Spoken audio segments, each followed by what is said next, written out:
Hi, I'm Alice. So happy to be here. I am a meta ads manager and strategist. And before Launch Your Own Way, I would say I was booking my services fairly consistently, but there wasn't any kind of real plan of action. It was kind of just posting stories, maybe putting a few ads up, sending some emails out, kind of more hoping that people would come and book with me. And I was rarely booked out in advance because I didn't really have that much of a plan. And I feel like when I was kind of introduced to you and the idea of launching, it kind of all fell into place in that it made so much sense to me for saying, okay, actually, yeah, I have this many spaces for people to work with me. I can fill those spaces by actually doing launches. And I think I'd been put off by launches before because I had seen a lot of my clients launch in a really exhausting way. And it kind of been part of that whole coaching world where the launches were very traditional and it was a one size fits all type launch. So it was run some ads, do a free masterclass, sell at the end of the masterclass. And that was literally how it worked. I'm actually even looking right now at this book called Launch. I don't know if you've read Launch by Jeff Walker. No, but a couple people have brought it up to me in the past. So I've definitely heard about it. Yeah, it's an interesting book to read now, but it's very much, he teaches this is how you launch, and any business can launch in that way. And what I really liked about your approach to it was that everyone's launch is different and you can launch your own way. I think before I just thought launches were these very sort of linear, this is exactly what you do, these are the steps that you take. And to me, that didn't really work. So yeah, that's kind of where I was before I started Launch Your Own Way. It was very much kind of just hoping and posting. Can you talk a little bit more about your expertise and what your offers looked like? Because you're a meta ads expert for anyone listening, but you were mostly working one-on-one prior to Launch Your Own Way, correct?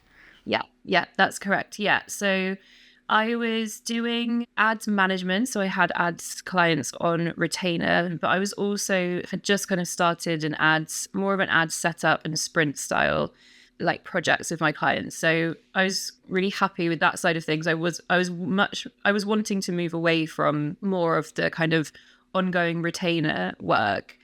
And that's where I kind of saw launching could work really well for this one offer that I had, which was called the Warm Audience Builder. And I knew at some point I did want to do something that was more kind of group focused. I was working on the Warm Audience Builder, which basically me kind of setting up ads for my clients and then supporting them for a short period of time afterwards. So sometimes it was for launches. So I'd be doing ad campaign setups if someone was launching something or if they just wanted a new influx of people onto their email list. So it was more kind of project-based work that I was doing.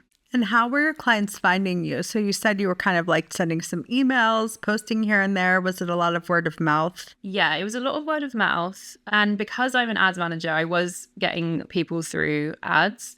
So I was running ads to get people to book a call with me, or I was getting people onto my list through a lead magnet. And actually, the call booking ads were a really interesting part of my business journey, because there's a lot of people that teach these call booking funnels. I don't know if you've ever seen it before, but personally, I just found that was quite an exhausting way of getting people to book in with me, because one, I was having to book lots of discovery calls, and two, there was a lot of people that weren't right coming through.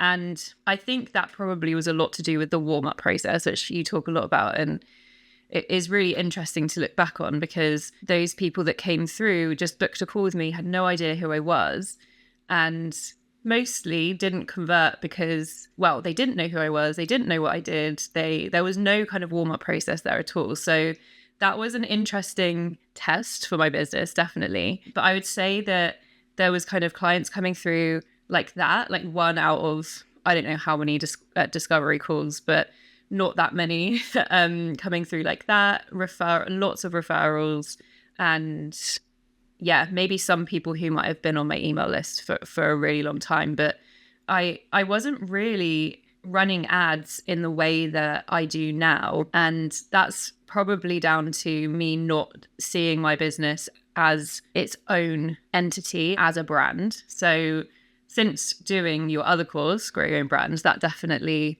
kind of made me see my business more as a brand that I could grow and then treat it as such and run my own ads and stuff. You kind of went from maybe like a freelancer mentality, which is fine too. There's like totally a season for that. And there's also just a place for that if that's the kind of business you want to run. But really making that shift to brand, it requires, like I always say, it requires an entirely different operating system. So what was the catalyst for you to be like, okay, this isn't working for me anymore. I don't want to be doing this kind of freelancer business. I really want to step into more sprint style offers, productized offers. And now you have a one-to-many offer. Like, what was that decision-making process like? I think the whole time I've run my business, I've wanted it to be based around freedom and being able to schedule my day how I want to and do the things that I still want to during the week and not feel like I'm tied to my desk all the time. And I felt like that.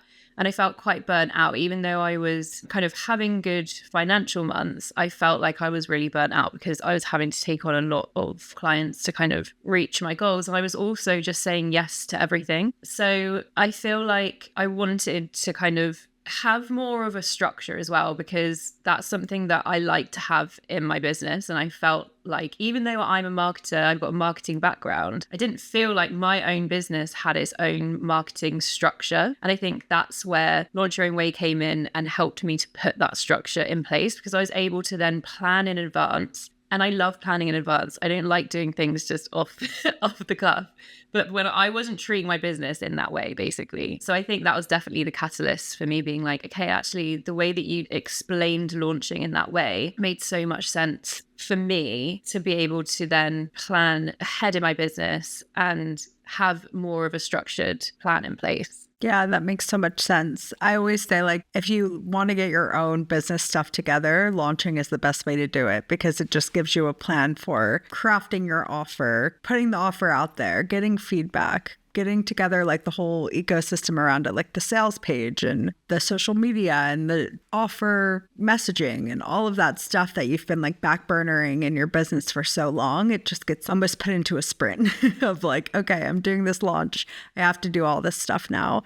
And your business is almost like unrecognizable within a few short months of planning ahead and doing those actions. So it sounds like you were basically like, okay, it's time to like have that freedom business. The reason I started my business in the first place. How did you decide, okay, this is the offer that I'm going to launch first? Like, how did you kind of develop that as the first thing you were going to try? It made sense for me to use the Warm Audience Builder, which was my sprint style service, because I was able to plan in, this is how many I can do per month, and I can try and sell those in advance. And I think I was very much wanting to move away from doing more ongoing management. I still have retainer clients and ongoing management clients that I work with now, but it's much more, they just come in. I don't really have to do anything to kind of attract them in. They just kind of come to me. And the ones that are more ongoing, I've been working with for years. So I like having that side of my business. And I think I probably always will have that. But it made sense for the Warm Audience Builder because I was able to say exactly how many spaces I have per month and book it more in advance. Okay, if you loved that episode and you want more, you've got to check out the full episode of my podcast, The Warm Up. This was just a sneak peek, but the full conversation goes way deeper. Plus, there's way more episodes for you to listen to. So head to cominguproses.co/warmup, give it a listen, and I'll see you over there.